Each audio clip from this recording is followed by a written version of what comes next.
اس کے بالکل قریب جھک کر کہا۔ اس کی سانسوں کی گرمائش نورے کے گالوں تک پہنچ رہے تھے۔ رہنے دیں آپ، بس بات ہی نہ کریں مجھ سے، نورے نے جلدی سے اسے پیچھے ہوتے ہوئے کہا اور اپنے کمرے کی طرف بھاگ گئی۔ سقراط نے ایک لمبی سانس خارج کی اور اسے جاتے ہوئے دیکھتا رہا۔ اس لڑکی کو کب سمجھ آئے گی کہ میں کس کرب سے گزر رہا ہوں۔ سقراط نے اپنے اوپر کے بٹن کھولتے ہوئے خود کلامی کی۔ وہ اپنے کمرے میں داخل ہوا اور شیشے کے سامنے جا کر کھڑا ہو گیا۔ اسے اپنے اور نورے کے بیچ کا یہ فاصلہ اب زہر لگنے لگا تھا۔ دوسری طرف نورے اپنے کمرے میں پہنچ کر بیڈ پر گر گئی۔ وہ سقراط کے اس طرح قریب آنے سے عجیب سی گھبراہٹ محسوس کر رہی تھی۔ وہ مجھے اتنا عجیب کیوں دیکھتے ہیں، جیسے میں ان کی کوئی مجرم ہوں؟ ان کے شکوے بھری آنکھیں، یہ سب کیا ہے؟ نورے نے اپنے تکیے کو گود میں دباتے ہوئے دل ہی دل میں سوچا۔ اس وقت اس کے فون پر رنگ ٹون ہوئی۔ ہاں زویا بولو، کیا بات ہے؟ نورے نے فون کان سے لگاتے ہوئے بے دلی والے انداز میں کہا۔ وہ اپنے ناخنوں کو دیکھنے لگی تھی۔ تم کہاں ہو یار؟ ہم کب سے تمہارا ویٹ کر رہے ہیں، زویا نے فون کے دوسرے پار سے تیز اور پرجوش آواز میں کہا۔ اس کے پس منظر میں گانوں کی مدھم آواز آ رہی تھی۔ میں تو گھر پر ہی ہوں اور باہر آنے کی اجازت بھی نہیں ہے، نورے نے اداسی سے اپنی چادر کا کونا مسلتے ہوئے کہا۔ تم ہمیشہ اس پرانی حویلی میں قید رہنا چاہتی ہو کیا؟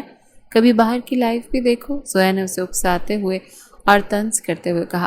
لیکن تائی اماں اور وہ یعنی سقراط غصہ کریں گے نا، نورے نے ہچکچاتے ہوئے اور نام لیتے ہوئے ہکلاتے ہوئے کہا۔ سقراط تمہارا کوئی ولی نہیں ہے، اور ویسے بھی تم اب 17 سال کی ہو، کوئی بچی تو نہیں ہو جو ڈرتی رہو، زویا نے اسے شیشے میں اتارتے ہوئے کہا۔ مجھے پتا ہے میں بچی نہیں ہوں، میں سب کچھ کر سکتی ہوں، نورے نے فوراً اپنی انا پر بات آتے دیکھ کر تن کر کہا۔ اس کے چہرے پر ایک نادان سا غرور آ گیا تھا۔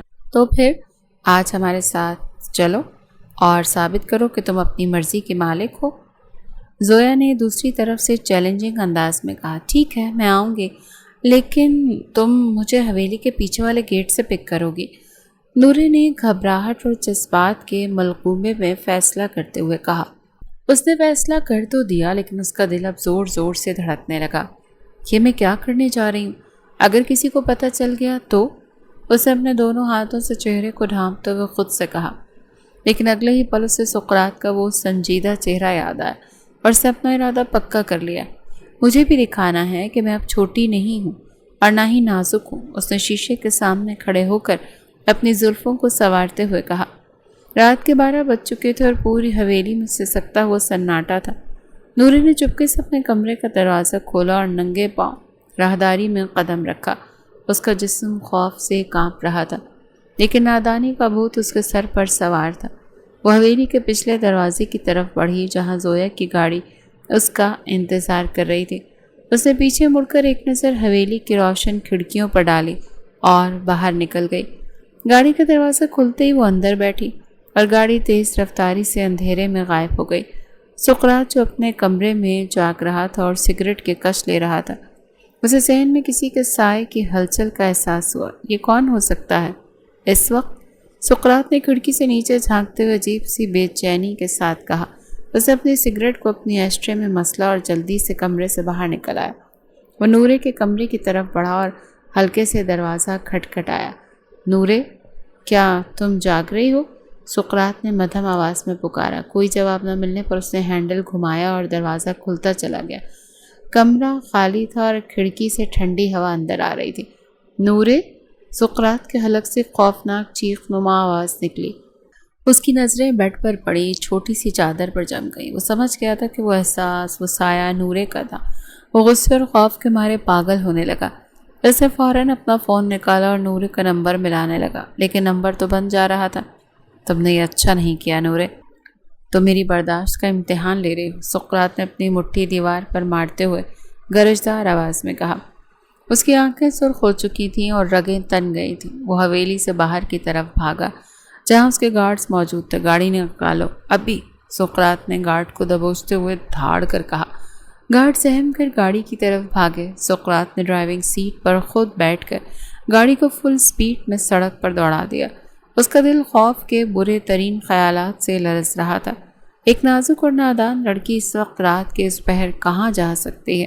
میں تمہیں ڈھونڈ نکالوں گا نورے، اور اس بار آئی سوئر میں تمہیں بخشوں گا نہیں، تمہیں اپنے سے دور نہیں ہونے دوں گا۔ سقراط نے اسٹیئرنگ پر اپنی گرفت مضبوط کرتے دانت پیس کر کہا۔ گاڑی شہر کے روشن اور سنسان سڑکوں پر دوڑ رہی تھی اور سقراط کا غصہ ہر گزرتے لمحے کے ساتھ شدید سے شدید تر ہوتا جا رہا تھا۔ کچھ ہی دیر میں وہ اسے کلب سے اٹھاتا، غصے سے پھٹتے دماغ کو کنٹرول کیے گاڑی میں لیے بیٹھا تھا۔ گاڑی کہاں لے کر جا رہے ہیں آپ؟ نورے نے ڈرائیونگ سیٹ پر بیٹھے سقراط کے سخت تاثرات دیکھ کر لرزتی آواز میں پوچھا۔ سقراط نے اسٹیئرنگ پر اپنی گرفت مضبوط کی۔ جواب دے مجھے، ورنہ میں چھلانگ لگا دوں گی۔ نورے نے دروازے کا ہینڈل پکڑتے ہوئے اونچی آواز میں دھمکی دی۔ سقراط نے ایک جھٹکے سے سینٹرل لاک دیا، دبا کر اسے لاک کیا۔ ہم فارم ہاؤس جا رہے ہیں، سقراط نے گہری سانس خارج کرتے انتہائی سرد لہجے میں کہا۔ یہ سنتے ہی نورے کے چہرے کا رنگ فاق ہو گیا۔ مجھے ابھی حویلی واپس جانا ہے، دادا جان انتظار کر رہے ہوں گے۔ نورے نے روتے ہوئے سائڈ مرر میں پیچھے دیکھ کر التجا کی۔ حویلی کا راستہ تم نے خود اپنے ہاتھوں سے بند کیا ہے، سقراط نے گاڑی کا گیئر بدلتے ہوئے کاٹدار آواز میں جواب دیا۔ اس کے ماتھے کی شکنیں بتا رہی تھیں کہ غصہ ختم نہیں ہوا۔ آپ مجھ پر یوں زبردستی کچھ مسلط نہیں کر سکتے، نورے نے سیٹ پر پیچھے ہوتے ہوئے غصے سے کہا۔ میں کیا کر سکتا ہوں یہ تم اب دیکھو گی۔ سقراط نے بریک پر زور سے پاؤں رکھا۔ گاڑی سنسان سڑک کے سامنے لوہے کے بڑے سے پھاٹک کے پاس جا کر رکی۔ پہاڑی ہوا کے دوش پر درختوں کے پتے سرسرا رہے تھے۔ گارڈ نے بھاگ کر دروازہ کھولا۔ گاڑی فارم ہاؤس کے خاموش صحن میں داخل ہو گئی۔ گاڑی سے باہر نکلو، سقراط نے اتر کر نورے کی طرف کا دروازہ کھولتے ہوئے تحکمانہ انداز میں حکم دیا تو نورے نے اپنی سیٹ بیلٹ کو سختی سے پکڑ لیا۔ مطلب اس نے باہر نکلنے سے صاف انکار کر دیا تھا۔ میں نے کہا باہر آؤ۔ سقراط نے اس کی نازک کلائی تھامی اور ایک جھٹکے سے اس نے اسے باہر نکالا۔ چھوڑیں میرا ہاتھ، مجھے درد ہو رہا ہے، نورے نے اپنے دوسرے ہاتھ سے اس کی گرفت چھڑوانے کی کوشش کرتے ہوئے کہا تو سقراط نے اس کی بات کو مکمل نظر انداز کیا۔ اسے ساتھ گھسیٹتے ہوئے عمارت کے مرکزی ہال میں داخل ہو گیا۔ یہ کون سی جگہ ہے؟ آپ مجھے یہاں کیوں لائے ہیں؟ نورے نے چاروں طرف پھیلے اندھیرے دیکھ کر خوفزدہ لہجے میں پوچھا۔ یہ وہ جگہ ہے جہاں تم سے تمہاری نادانی کا حساب لیا جائے گا، سقراط نے ہال کی روشنی آن کرتے ہوئے تلخ مسکراہٹ کے ساتھ کہا۔ سفید روشنی پھیلتے ہی عالی شان منظر سامنے آئے۔ ماحول میں عجیب سی سختی تھی۔ آپ کا کوئی حق نہیں بنتا میرے ساتھ یہ سلوک کرنے کا، نورے نے اپنے آنسو صاف کرتے ہوئے چیخ کر کہا۔ میرا نکاح ہوا ہے تم سے، ہر حق ہے میرا۔ سقراط نے اس کے بالکل قریب آ کر اس کے شانے دبوچتے ہوئے دبی ہوئی آواز میں اسے یاد دلایا۔ اس کا سانس نورے کے چہرے سے ٹکرا رہا تھا، اور وہ بس نام کا رشتہ ہے جو دادا نے بنایا تھا۔ کبھی احساس دلایا آپ نے اس رشتے کا؟ نورے نے اس کے سینے پر ہاتھ رکھ کر اسے پیچھے دھکیلنے کی ناکام کوشش کرتے ہوئے کہا۔ اوہ، تو مطلب اس رشتے کی حدیں توڑنے کے لیے ہی تم کلب میں گئی تھی؟ سقراط نے اس کی ٹھوڑی کو اپنے ایک ہاتھ سے جکڑتے ہوئے غضبناک لہجے میں پوچھا۔ اس کی انگلیوں کا دباؤ نورے کو اپنے گالوں پر محسوس ہو رہا تھا۔ میں تو بس اپنے دوستوں کے ساتھ گئی تھی، مجھے نہیں معلوم تھا وہاں کیا ہوگا۔ نورے نے ہچکیوں کے درمیان صفائی دینے کی کوشش کی۔ تم 17 سال کی ہو لیکن عقل نام کی کوئی چیز نہیں ہے تم میں۔ سقراط نے اسے چھوڑتے ہوئے غصے میں قدم بڑھائے۔ آپ مجھے اس طرح سے ذلیل نہیں کر سکتے، نورے نے صوفے کا سہارا لیتے ٹوٹے ہوئے لہجے میں کہا۔ ضلالت تو تم خود اپنے لیے لے کر آئی ہو، اس جگہ جا کر جہاں شریف لڑکیاں قدم بھی نہیں رکھتی ہیں۔ سقراط نے ایک شیشے کا گلاس میز پر پٹکتے ہوئے کہا۔ اس کی گونج سے نورے اچھل پڑی۔ مجھے گھر جانا ہے، پلیز مجھے جانے دیں۔ نورے نے اس کے سامنے ہاتھ جوڑتے ہوئے گڑ گڑا کر منت کی۔ تم اب کہیں نہیں جاؤ گی جب تک مجھے تمہاری اس حرکت کی وجہ معلوم نہیں ہو جاتی۔ سقراط نے اس کے پاس آ کر اس کا فون اس کے ہاتھ سے جھپٹتے ہوئے کہا۔ میرا فون واپس دے، نورے نے لپک کر اس سے چھیننے کی کوشش کی تو سقراط نے فون اپنی جیب میں ڈالا۔ اس نے اس کا راستہ روک کر کھڑے ہوتے ہوئے سخت تاثرات بنائے۔ آپ بہت برے ہیں، میں آپ سے نفرت کرتی ہوں، نورے نے اس کے سینے پر اپنے چھوٹے ہاتھوں سے مکہ مارتے ہوئے کہا۔ نفرت کرو یا محبت، اب تم میری قید میں ہو۔ سقراط نے اس کے دونوں ہاتھ پکڑ کر اس کی پیٹھ کے پیچھے باندھتے ہوئے اس کی آنکھوں میں آنکھیں ڈال کر کہا۔ اس کی آواز میں ایک عجیب سا اثر تھا جو نورے کو اندر تک کپ کپا گیا۔ آپ میرے ساتھ ایسا نہیں کر سکتے، دادا جان کو پتہ چلا تو وہ آپ کو کبھی معاف نہیں کریں گے۔ نورے نے خوف سے کانپتی آواز میں دھمکی دی۔ دادا جان کو بتانے کا موقع تو تب ملے گا جب تم یہاں سے باہر نکل پاؤ گی، سقراط نے جھک کر اس کے کان کے پاس انتہائی مدھم لہجے میں کہا تو اس کی سانسوں کی گرمی نورے کو اپنے جسم میں اترتی ہوئی محسوس ہوئی۔ مجھے ڈر لگ رہا ہے سقراط، نورے نے پہلی بار اسے نام سے پکارتے ہوئے معصومیت سے کہا تو اس کی آنکھوں سے بہتے آنسو اس کی گالوں کو بھگو رہے تھے۔ ڈرنا بھی چاہیے، تم نے اپنے شوہر کے صبر کا امتحان لیا ہے۔ سقراط نے اپنے ہاتھ سے اس کا ایک آنسو صاف کرتے نرم لیکن پراسرار لہجے میں کہا۔ اس کا لمس نورے کے نازک گال پر آگ کی طرح محسوس ہوا۔ آپ ہٹیں میرے پاس سے۔ نورے نے پیچھے ہٹنے کی کوشش کی، پیچھے دیوار تھے۔ اب ہٹنے کا وقت تو گزر چکا ہے نورے۔ سقراط نے اپنے دونوں ہاتھ اس کے گرد دیوار پر ٹکاتے ہوئے اسے اپنے وجود کی قید میں لیتے ہوئے کہا۔ اس کی سیاہ آنکھوں میں نورے کو اپنا آپ ڈوبتا ہوا محسوس ہوا۔ تم نے کہا تھا نا کہ تم اب بچی نہیں ہو، پھر ثابت کرو۔ سقراط نے اس کے لبوں کے بالکل قریب ہو کر مدہوش آواز میں کہا تو نورے کا دل اتنی تیز رفتاری سے دھڑک رہا تھا کہ اس سے لگا اس کا سینہ ہی پھٹ جائے گا۔ کیا مطلب؟ وہ آنکھیں کھولے اسے دیکھ رہی تھی۔ کس می بیبی، اس نے نورے کے لبوں کے قریب لب لاتے کہا تو نورے کی آنکھیں باہر کو ابلی، آنسو آنکھوں سے رواں ہوئے۔ گندے ہیں آپ، ہٹیں۔ نورے نے روتے ہوئے اس کے لبوں پر تھپڑ مارا۔ میری گندگی دیکھی کہاں ہے ابھی تم نے؟ اس نے نورے کو دیوار سے لگا کر کپڑوں کے اوپر سے ہی جب اپنا سخت وجود اس کے نازک وجود پر رگڑا تو اس کے وجود سے نکلنے والی حرارت نے نورے کی جان نکال لی۔ اگر اسے پکڑا نہ گیا ہوتا تو یقیناً وہ اب تک زمین پہ بے ہوش پڑی ہوتی۔ پیچھے کریں یہ، وہ خوف سے سسکتے اس سے بول رہی تھی۔ جب اس نے اپنا وجود مزید اس کی گہرائیوں میں دھکیلا تو بے ساختہ نورے گردن پیچھے کرتی رہ گئی۔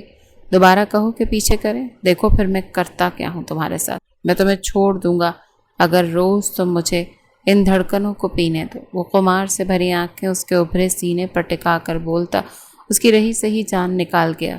کیا ہو گیا ہے آپ کو؟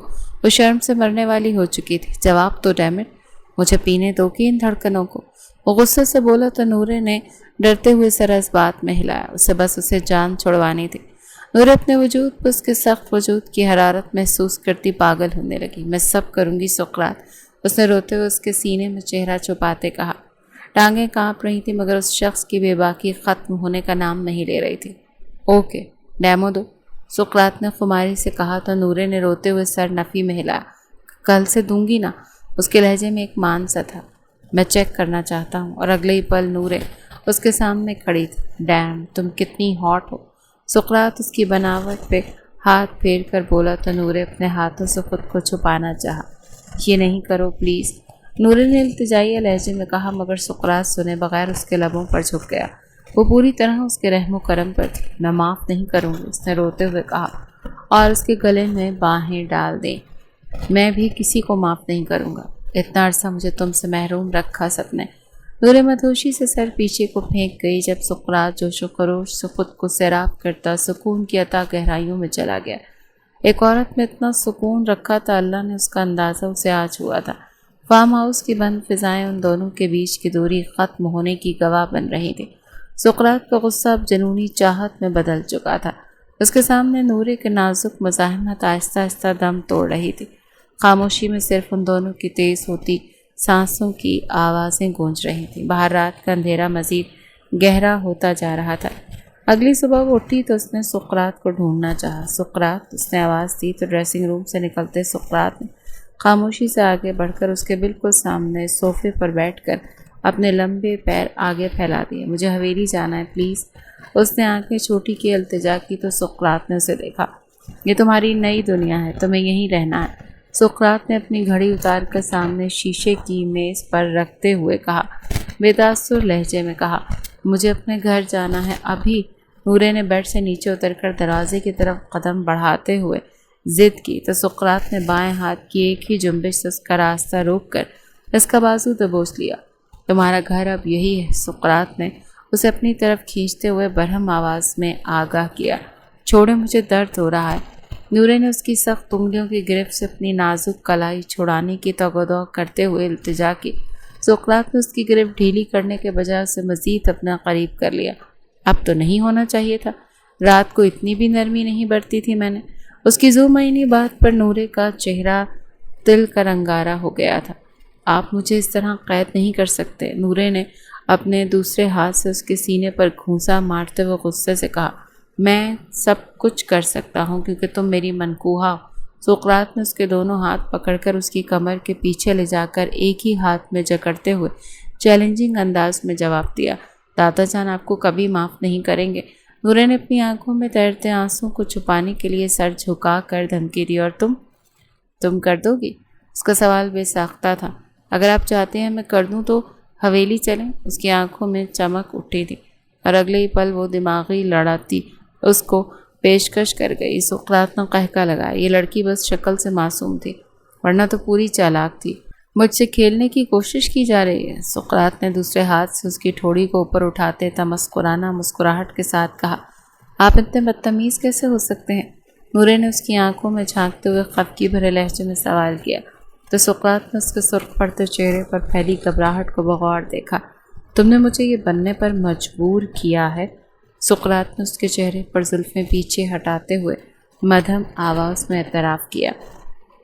مجھے بھوک لگی ہے، نورے نے اچانک اپنا رخ بدلتے بچے کی طرح روحان سی شکل بنا کر کہا۔ سقراط نے گہری سانس خارج کرتے ہوئے اپنا ہاتھ اس کی ٹھوڑی پر اٹھایا۔ کھانا آ رہا ہے، چپ چاپ بیٹھو۔ سقراط نے فون سے گارڈ کو میسج ٹائپ کرتے ہوئے اسپاٹ انداز میں ہدایت دی۔ مجھے آپ کا دیا ہوا کچھ نہیں کھانا۔ نورے نے فوراً بیڈ پر جا کر دوسری طرف منہ کر کے بیٹھتے ہوئے نخرے دکھائے۔ سقراط نے فون جیب میں رکھا اور قدم اٹھاتا وہ اس کے بالکل سامنے آ کر کھڑا ہو گیا۔ خود کھاؤ گی یا میں اپنے طریقے سے کھلاؤں؟ سقراط نے اس کے سر پر منڈلاتے ہوئے دھمکی آمیز لہجے میں پوچھا تو نورے نے اس کا چہرہ دیکھ کر جلدی سے اپنی گردن اس بات میں ہلا دی۔ اسی وقت دروازے پر دستک ہوئی اور گارڈ نے کھانے کی ٹرے میز پر رکھ کر خاموشی سے قدم باہر نکالے۔ اٹھو اور یہاں آؤ۔ سقراط نے کرسی سرکا کر بیٹھتے ہوئے پلیٹ میں روٹی کا ٹکڑا توڑ کر حکم دیا تو نورے نے آہستہ سے قدم بڑھائے اور اس کے سامنے والی کرسی پر بیٹھ کر نیچے دیکھنے لگے۔ سقراط نے روٹی کا نوالا اس کے منہ کے قریب کیا۔ میں خود کھا سکتی ہوں، نورے نے اپنا ہاتھ آگے بڑھاتے ہوئے ہچکچاہٹ سے کہا تو سقراط نے اس کا ہاتھ پیچھے دھکیل دیا۔ خاموشی سے منہ کھولو، سقراط نے بغیر کسی نرمی کے اس کے لبوں پر نوالا ٹکاتے ہوئے کہا۔ نورے نے زبردستی نوالا چبایا اور آنسو اس کی گالوں پر ڈھلک کر نوالے میں جذب ہو گئے۔ سقراط نے اس کے آنسو دیکھے لیکن اپنا دل سخت رکھا۔ تمہیں لگتا ہے کہ میں تم سے نفرت کرتا ہوں؟ سقراط نے دوسرا نوالا بناتے ہوئے اچانک سوال داغا۔ نورے نے کوئی جواب نہیں دیا اور بس اپنے ناخن دیکھتی رہی۔ سقراط نے ٹرے ایک طرف سرکائی اور اٹھ کر اس کے بالکل پیچھے جا کر کھڑا ہو گیا۔ بولو نورے، سقراط نے اس کے شانوں پر اپنے بھاری ہاتھ رکھتے مطالبہ کیا۔ نورے کا جسم اس کے لمس سے ایک دفعہ پھر کانپ اٹھا۔ آپ کا رویہ تو یہی بتاتا ہے۔ نورے نے ہمت مجتمع کر کے مدھم آواز میں اپنا موقف رکھا تو سقراط نے اس کے شانے سے ہاتھ ہٹا کر اس کی گردن کے گرد اپنی انگلیاں پھیری۔ اگر تحفظ فراہم کرنا نفرت ہے تو ہاں میں نفرت کرتا ہوں۔ سقراط نے اس کی زلفوں کو اپنی انگلیوں میں الجھاتے ہوئے سرگوشی کی۔ یہ تحفظ نہیں، ظلم ہے، نورے نے اس کی گرفت سے نکلنے کی کوشش کرتے ہوئے بلند آواز میں کہا تو سقراط نے اسے اپنی باہوں میں بھر کر بیڈ پر گرا دیا۔ رات کو تمہیں میرے کسی بھی عمل سے لگا کہ میں تم پر ظلم ڈھا رہا ہوں یا نفرت جتا رہا ہوں؟ وہ پھر سے رات کا حوالہ لے آیا۔ وہ بھی ظلم تھا، نورے نے سرخ رنگت چھپاتے جواب دیا تو سقراط اس کے اوپر آ گرا۔ اب دیکھو ظلم کیا ہوتا ہے۔ سقراط نے اس کے اوپر جھکتے اپنے سیاہ آنکھوں میں جنون سجا کر کہا تو نورے کا سانس سینے میں اٹک گیا اور اس نے اپنے دونوں ہاتھ اس کے شانوں پر رکھ کر دھکیلنے کی ناکام کوشش کی۔ نہیں سوری، میں مذاق، پلیز آپ تو بہت اچھے ہیں، پلیز نہ سقراط، نو پلیز، دور ہٹے مجھ سے۔ نورے نے ڈر کر اس کو پیچھے ہٹاتے ایک ساتھ کئی التجائیں کر ڈالیں جبکہ سقراط اس کی گردن میں منہ چھپاتا دانتوں کے نشان چھوڑتا جا رہا تھا۔ سقراط نے اس کے دونوں ہاتھوں کو بیڈ پر دونوں طرف پن کر دیا۔ تم میری ہو اور میں تم سے بے حد محبت کرتا ہوں اور یہ بات تمہیں ماننی پڑے گی۔ سقراط نے اس کے ماتھے پر اپنے لب رکھتے ہوئے مدہوش سی آواز میں کہا تو نورے نے اپنی آنکھیں سختی سے موند لی اور اس کے وجود کا بھاری پن اپنے نازک جسم پر محسوس کرنے لگی۔ شام میں نورے نے دھندلی آنکھوں سے آس پاس کا جائزہ لیا کمرے میں مکمل خاموشی کا راج تھا۔ سقراط سامنے کاؤچ پر سویا ہوا تھا، اس کا ایک ہاتھ ماتھے پر رکھا تھا۔ نورے نے آہستہ سے بستر سے قدم نیچے اتارے، اسے ننگے پاؤں دروازے کی سمت بڑھنا شروع کیا۔ وہ کوئی آہٹ کیے بغیر باہر نکلنا چاہتی تھی۔ کتنی بار کہا ہے بغیر اجازت ہلنے کی کوشش مت کرو۔ سقراط نے آنکھیں کھولے بغیر سرد لہجے میں پکارا تو نورے کے قدم وہیں جم گئے۔ اس کا دل تو دھک سے رہ گیا۔ مجھے واش روم جانا ہے۔ نورے نے گھبرا کر مڑتے ہوئے معصومیت سے بہانہ بنایا تو سقراط کاؤچ سے اٹھ کر کھڑا ہوا۔ اس اپنے قمیض کے کف فولڈ کیے اور چلتا وہ اس کے بالکل قریب آ گیا۔ سیدھے ہاتھ پر پہلا دروازہ ہے، سقراط نے اشارہ کرتے ہوئے سنجیدہ انداز میں بتایا۔ نورے تیز قدم اٹھاتی اندر چلی گئی اور پھر اس نے فوراً لاک لگا لیا۔ آگے بڑھتے اس نے شیشے میں اپنا زرد چہرہ دیکھا تو آنکھوں کے گرد سیاہ حلقے پڑ چکے تھے۔ اس نے ٹھنڈے پانی سے منہ دھویا۔ وہ باہر آئی تو سقراط وہاں موجود نہیں تھا۔ میز پر گرم کھانا رکھا ہوا تھا۔ اسے دیکھتے ہی نورے کے پیٹ میں چوہے دوڑنے لگے۔ وہ چپ چاپ کرسی پر بیٹھ کے اس نے کھانا شروع کیا کہ اچانک دروازہ کھولا اور سقراط اندر داخل ہوا۔ اس کے ہاتھ میں ایک نیا شاپنگ بیگ تھا۔ یہ کپڑے بدل لو، سقراط نے بیگ بستر پر پھینکتے ہوئے اسپاٹ آواز میں کہا۔ مجھے یہ نہیں پہننے، نورے نے ضدی لہجے میں منہ موڑ لیا تو سقراط نے گہری سانس خارج کی اور اس کے پاس آیا۔ اس نے بیگ سے خوبصورت سوٹ نکالا۔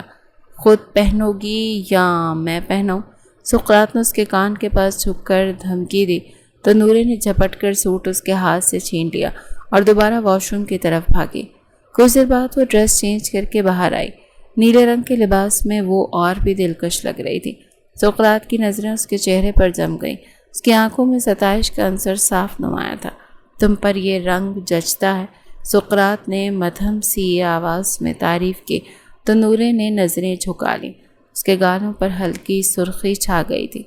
مجھے دادا جان کے پاس جانا ہے، نورے نے پھر وہی پرانی رٹ لگائی۔ سقراط کے چہرے کے تاثرات فوراً بدل گئے اور سخت ہو گئے۔ حویلی میں اس وقت تمہاری تلاش جاری ہے، سقراط نے لیپ ٹاپ آن کرتے ہوئے سنگین لہجے میں خبر دی۔ کیا مطلب؟ نورے نے بےتابی سے اس کے قریب آ کر پوچھا۔ اماں کی طبیعت بگڑ گئی ہے، ان کی لاڈلی کی گمشدگی کی وجہ سے، سقراط نے اس کی آنکھوں میں آنکھیں ڈال کر حقیقت بتائی، جسے سنتے ہی نورے کے پاؤں تلے سے زمین نکل گئی۔ یہ سب میری وجہ سے ہوا ہے نا میں وہاں جاتی اور نورے نے سسکیاں لیتے خود کو کوسا تو سقراط اس کے پاس بیٹھا اور اس نے اس کے شانے پر ہاتھ رکھا۔ بالکل، اگر تم رات وہ حماقت نہ کرتی تو یہ دن تو نہ دیکھنا پڑتا۔ سقراط نے اس کے گرتے آنسو صاف کرتے ہوئے نرمی سے باور کروایا۔ وہ ضروری تھا، ورنہ وہ پھر سے یہی حرکت کرتی۔ مجھے معاف کر دیں سقراط، نورے نے پہلی بار اس کے سامنے اپنے گھٹنے ٹیکے۔ اس نے اس کا ہاتھ پکڑ کر روتے ہوئے سوری کیا۔ سقراط کا دل اس کی اس حالت پر پگھلنے لگا اور اگلے ہی پل اس نے اسے کھینچ کر اپنے سینے سے لگا لیا اور اس کی زلفوں میں اپنا چہرہ چھپا لیا۔ میں تمہیں کبھی خود سے دور نہیں ہونے دوں گا، تمہیں نظروں سے اوجھل نہیں کروں گا، یہ وقت دوبارہ کبھی نہیں آئے گا۔ سقراط نے اس کے وجود کو اپنی باہوں کی قید میں لیتے ہوئے جنونی انداز میں سرگوشی کی تو نورے نے اس بار اسے پیچھے نہیں دکھایا۔ وہ اس کے مضبوط سینے پر سر رکھ کے روتی رہی۔ فارم ہاؤس کے بیڈ روم کی فضا پر گہرا سکوت چھایا ہوا تھا۔ نورے نے خاموشی سے بیڈ کی چادر کو انگلیوں میں مروڑتے ہوئے کھڑکی کے پار اٹھتی دھند کو دیکھا۔ کیا ہوا ہے؟ ایسے کیوں دیکھ رہی ہو؟ سقراط نے صوفے سے اٹھ کر اس کی سمت قدم بڑھاتے ہوئے بیزاری سے پوچھا۔ مجھے تائی اماں کی فکر کھائی جا رہی ہے، پلیز حویلی چلیں۔ نورے نے سرخ آنکھوں سے اس کی طرف دیکھتے ہوئے ٹوٹے لہجے میں جواب دیا۔ سقراط نے اس کے بالکل پاس پہنچ کر اس کے سامنے دو زانوں بیٹھ کر اس کے دونوں ہاتھوں کو اپنی گرفت میں لیا۔ تمہیں لگتا ہے کہ مجھے کسی کا خیال نہیں ہے؟ سقراط نے انتہائی مدھم لیکن سنجیدہ آواز میں سوال کیا۔ مجھے یقین ہے کہ آپ کو خیال نہیں ہے، ورنہ میں یہاں ہوتی۔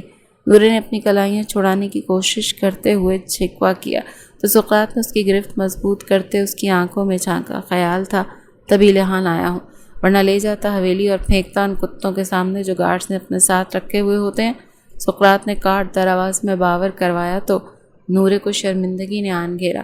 وہاں مجھے زویا لے کر گئی تھی۔ نورے نے روحانسی ہو کر صفائی پیش کی۔ زویا تمہاری کوئی ہمدرد نہیں ہے اور تم بھی کوئی بچی نہیں ہو کہ کسی کے کہنے پر بھی چل پڑو گی۔ آئندہ یہ نہیں ہونا چاہیے نورے، ورنہ اپنا فون تو بھول ہی جانا۔ سقراط نے اس کا چہرہ اوپر اٹھاتے ہوئے سخت لہجے میں اسے خبردار کیا۔ اس کی انگلیوں کے لمس سے نورے کے گال پر ہلکی سرخی دوڑ گئی۔ وہ میری سہیلی ہے، نورے نے ضدی انداز میں گردن اکڑائی۔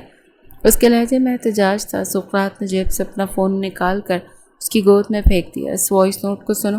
سقراط نے تمسخرانہ مسکراہٹ کے ساتھ کہا تو نورے نے کانپتے ہاتھوں سے پلے کا بٹن دبایا۔ اسپیکر سے زویا کی چالاک آواز گونجی جو کسی لڑکے سے نورے کو بدنام کرنے کی قیمت مانگ رہی تھی۔ نورے کے ہاتھ سے فون چھوٹ کر قالین پر گر گیا۔ اس کے پاؤں تلے سے زمین نکل گئی۔ کیا ہوا؟ پسند نہیں آئی اپنی سہیلی کی آواز؟ سقراط نے فون واپس اٹھاتے سرد لہجے میں پوچھا تو نورے اور شرمندگی سے اپنی آنکھیں بند کر لیں۔ وہ سمجھ گئی تھی کہ یہ لڑکا کون تھا۔ یہ وہی لڑکا تھا جس کو نورے نے ریجیکٹ کیا تھا۔ کیا ہو گیا ہے آج کل کے مردوں کو؟ ایک ریجیکشن کو انا کا مسئلہ بنا کر عزتوں تک کیوں آ جاتے ہیں کہ اپنے لیے فیصلہ لینا بھی کوئی جرم بن چکا ہے؟ اس نے آنکھیں میچ کر اذیت سے سوچا اور اگلے ہی سقراط کے طرف دیکھتے اس کے ہاتھ تھامے مجھے معاف کر دیں۔ نورے نے ہچکی لیتے ہوئے التجا کی تو سقراط نے گہری سانس خارج کی۔ اس نے آگے بڑھ کر اسے باہوں میں بھر لیا۔ سقراط کا مضبوط وجود اس کے گرد سائے کی طرح پھیل گیا تھا۔ تمہاری نادانی تمہیں تباہ کر دیتی نورے۔ سقراط نے اس کے بالوں میں اپنا چہرہ چھپاتے مدھم آواز میں سرگوشی کی۔ آپ نے مجھے کیوں بچایا؟ نورے نے اس کے سینے پر اپنا ماتھا ٹکاتے نرم آواز میں دریافت کیا تو سقراط نے اس کا چہرہ ہاتھوں کے پیالے میں بھرا۔ کیونکہ تم میری روح کا حصہ ہو، تمہارے لیے تو میں لاشیں بچھا سکتا ہوں اور بچھانے والا بھی ہوں۔ سقراط نے اس کے لبوں کے بالکل قریب ہو کر اپنے جذبات کا اعتراف کیا۔ آخری بات اس نے دل میں کہی تھی۔ نورے کا دل تیز رفتاری سے دھڑکنے لگا۔ اس نے پہلی بار سقراط کی آنکھوں میں غصے کے بجائے پناہ دیکھی تھی، وہ پناہ جو آج سے پہلے کبھی نہیں دیکھی تھی۔ کیا ہم گھر واپس چلیں؟ نورے نے اس کی قمیص کو گرفت میں لیتے ہوئے آواز بھرے لہجے میں پوچھا۔ صلح صفائی کے بعد وہ اصل مدعے کی طرف آئے تو سقراط نے تعصب سے سر نفی میں ہلا کر اس کے ماتھے پر اپنے لب رکھے۔ پہلے مجھے ان سب حسابوں کو برابر کرنا ہے جنہوں نے تم پر نظر ڈالی۔ سقراط نے کچھ سوچتے ہوئے اٹل لہجے میں کہتے اس کی کمر کے گرد اپنی باہوں کو کسا تو نورے نے بھی اپنے آپ کو اس کے حوالے کر دیا۔ کمرے کی فضائیں ان دونوں کے بدلتے رشتے اور ٹوٹتی دوریوں کی خاموش گواہ بن گئی تھی۔ گاڑی کی تیز آواز نے حویلی کے کشادہ پورچ میں پھیلے سکون کو لمحوں میں تار تار کر دیا۔ سقراط نے گاڑی کا انجن بند کرتے ہوئے اسٹیئرنگ پر جمی اپنی گرفت کو مزید سخت کر لیا۔ نورے نے اپنے گلابی قمیص کے دامن کو کانپتی انگلیوں سے مروڑتے ہوئے خوفزدہ آنکھوں سے پورچ کے بڑے ستونوں کو دیکھا۔ دادا جان کے غصے کا سامنا کیسے کرو گے؟ نورے نے سیٹ کے ساتھ بالکل چپک کر بیٹھتے نڈھال آواز میں اپنا شدید ترین خوف ظاہر کیا تو سقراط نے اپنا دایاں ہاتھ آگے بڑھا کر اس کی برف جیسی ٹھنڈی کلائی کو اپنی گرم گرفت میں دبوچ لیا۔ میں کروں گا ان کا سامنا۔ تم کیوں کرو گی؟ سقراط نے ابرو چکا کر پوچھا تو نورے اس شخص کو دیکھ کر رہ گئی۔ کیا اعلیٰ ضرب تھا اس مرد کا۔ ایک دفعہ پھر سے خود پر غصہ سا آیا تھا۔ اس نے گاڑی کا دروازہ کھولا اور نورے کا ہاتھ تھامتے ہوئے اسے باہر نکلنے میں مدد دی۔ ڈرائنگ روم کے بڑے شیشے دار دروازے کے پار پوری خاندانی برادری جمع تھی۔ حاجی صاحب ہاتھ میں سیاہ چھڑی تھامے انتہائی پریشانی کے عالم میں قالین پر چکر کاٹ رہے تھے اور اندر داخل ہوتے ہی سقراط نے نورے کو اپنے چوڑے وجود کے پیچھے مکمل طور پر ڈھانپ لیا تھا۔ یہ لڑکی اتنے دن کہاں غائب تھی اور تم اسے کس حق سے اپنے ساتھ گھما رہے ہو؟ حاجی صاحب نے اپنی چھڑی کو زور سے قالین پر پٹکتے ہوئے غضبناک آواز میں سوال کیا۔ ان کے لہجے میں آج نورے کے لیے محبت بالکل نہیں تھی۔ تائی اماں صوفے کا سہارا لیتے ہوئے نڈھال قدموں سے آگے بڑھی۔ ان کی آنکھوں میں نادان بچی کے لیے شدید فکر تھی جو جھلک رہی تھی۔ اس کی ماں کی موت کے بعد سے انہوں نے ہی تو نورے کو سنبھالا تھا، وہ ان کی ہی تو بیٹی تھی۔ آپ خود دیکھ سکتے ہیں۔ سقراط نے اپنی واسکٹ کے اندرونی جیب سے ایک چھوٹی ڈیجیٹل ڈیوائس نکال کر سامنے موجود شیشے کی میز پر رکھتے ہوئے اسپاٹ انداز میں کہا۔ اس نے ڈیوائس کا بٹن دبا دیا اور چند سیکنڈز کی خاموشی کے بعد اسپیکر سے زویا اور عثمان کی تلخ گفتگو کے صاف آواز گونجنے لگی۔ وہ دونوں نورے کو نائٹ کلب میں بدنام کر کے حویلی کی عزت کو خاک میں ملانے کا پلان بنا رہے تھے۔ ہال میں موجود تمام افراد سکتے کی حالت میں ساکت کھڑے رہ گئے۔ نورے نے تائی اماں کی سمت قدم بڑھائے، ان کے گلے لگ کر بلک بلک کر رونا شروع کر دیا۔ مجھے معاف کر دیں، میں آپ سب کے سامنے بہت شرمندہ ہوں۔ نورے نے تائی اماں کے کاندھے پر اپنا چہرہ چھپا کر سسکیوں کے درمیان التجا کی۔ تائی اماں نے اس کے سر پر شفقت سے اپنا کانپتا ہوا ہاتھ پھیرا اور اس کے گالوں پر بہتی